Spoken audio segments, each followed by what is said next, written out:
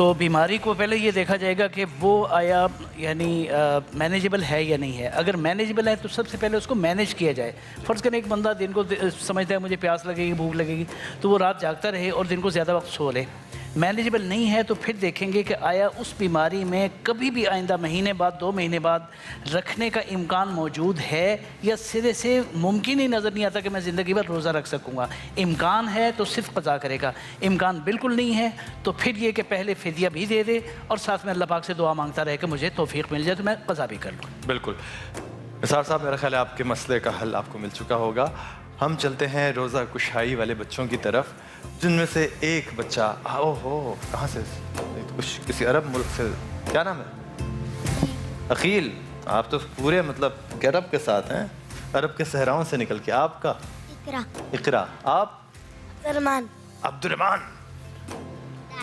دانیال. دانیال کی کیا ایج ہے؟ 8 ایئرس. یہ بھائی بچے 8 ایئرس میں ہیں اور مطلب چھوٹے لگتے ہیں مجھے کچھ دیکھنے میں. پتہ نہیں بچوں کو صحیح اپنی عمر پتہ بھی ہے کہ نہیں, لیکن بہت چھوٹا لگ رہا ہے بچہ دیکھنے میں. آپ سب کو اپنا پہلا روزہ بہت بہت مبارک ہو. اور ایک وہاں بچہ ہے جس کا نام ہے, یہاں جو میرے پاس نام آئے تھے اس میں مشل ہے, عبدالرحمن ہے, عقیل ہے, وسیم ہے, اقرا ریاض ہے اور دانیال رحمان ہے. آپ کون ہے؟ وسیم. ارے واہ, میں نے کیا صحیح اندازہ لگایا. وسیم, آپ کو بھی اپنا پہلا روزہ بہت بہت مبارک ہو. اور فوراً اپنے ہاتھ آپ ڈیٹول سے دھو کے اپنے سارے دوستوں کو, سب ساتھیوں کو یہ بتائیے کہ ہائیجین یعنی اپنے بنیادی جو صفائی ہے وہ کتنی امپورٹنٹ ہے. کوئی بھی کام کرنے سے پہلے آپ پہلے بیکٹیریاز اور اپنے جو جرمز ہیں ان کو کل کیجئے ڈیٹول سے. ڈیٹول کا ہینڈ واش آپ کے ساتھ ہے, اس سے آپ ہاتھ دھوئیے, کیونکہ دن بھر جب ہم کھیلتے کودتے اور کام کرتے ہیں تو ہمارے ہاتھوں میں بہت سارے بیکٹیریاز لگ جاتے ہیں, جن کی وجہ سے ہم جب کھانا کھاتے ہیں تو ہمیں بیماریاں لاحق ہونے کا اندیشہ ہوتا ہے. تو بالکل ہاتھوں کو جراثیم سے پاک کیجئے, جراثیم کا صفایا. اور جناب, اس سے پہلے کہ ہم افطار بریک کی طرف جائیں, ہمارے ساتھ اسد ایوب یہاں موجود ہیں. اسد, میں آپ سے درخواست کروں گا کہ جانے سے پہلے ایک اور خوبصورت نعت عنایت ہو جائے.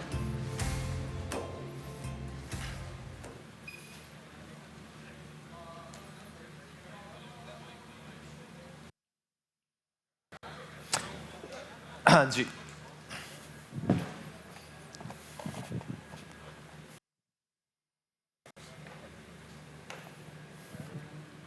مانگتا ہوں عطا, مانگتا ہوں الہی میں تجھ سے دعا مانگتا ہوں, کرم کرم مانگتا ہوں, عطا مانگتا ہوں الہی میں تجھ سے دعا مانگتا ہوں. الہی عطا کر کریمی کا صدقہ, دلاتے الہی رحیمی کا صدقہ.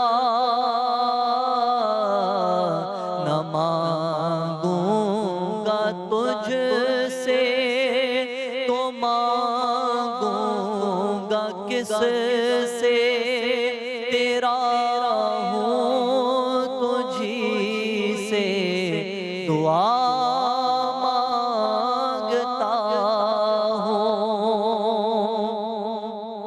وطن کے بھڑکتے شرارے بجھا دے, اسے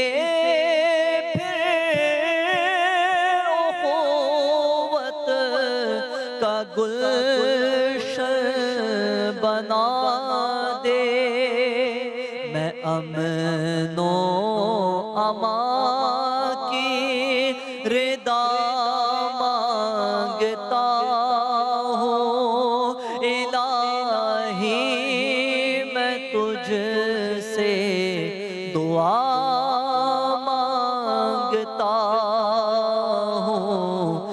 کرم مانگتا ہوں عطا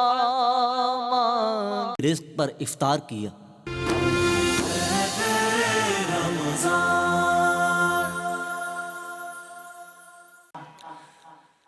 اللہ اکبر اللہ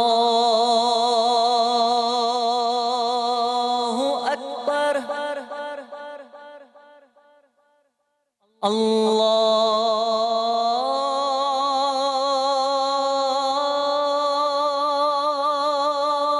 اکبر اللہ اکبر.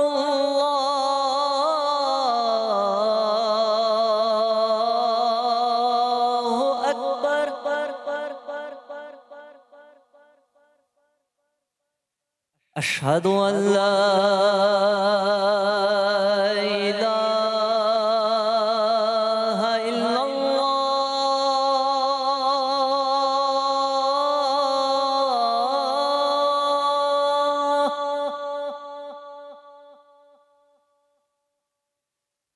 اشہد ان لا الہ الا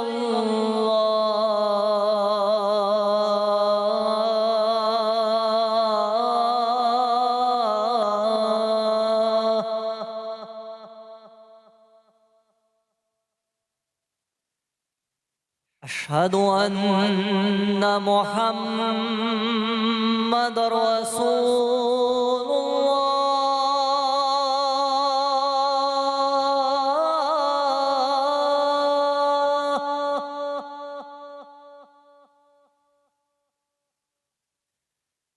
اشہد ان محمد رسول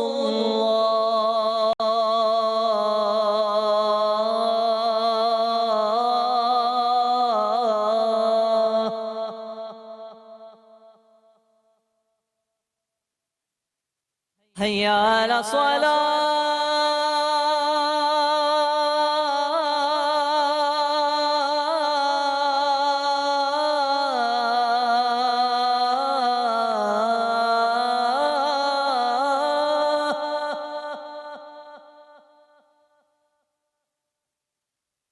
حي على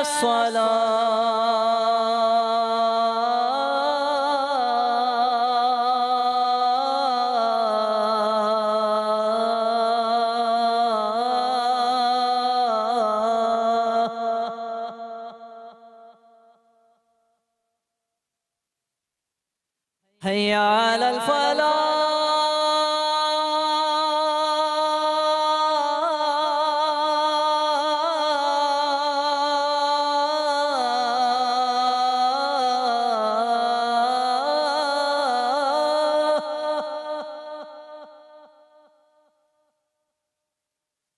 حي على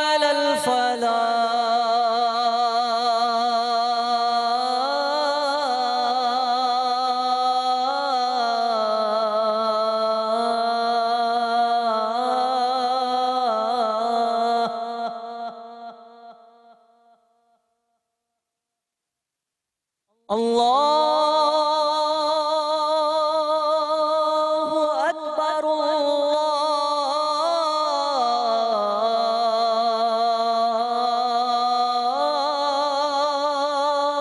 اکبر.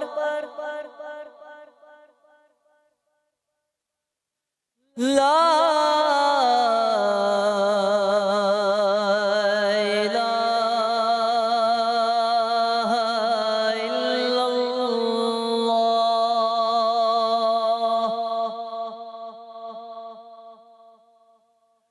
اللهم رب هذه الدعوة التامة والصلاة القائمة آت سيدنا محمدا الوسيلة والفضيلة والدرجة الرفيعة وابعثه مقاما محمودا الذي وعدته وارزقنا شفاعته يوم القيامة إنك لا تخلف الميعاد.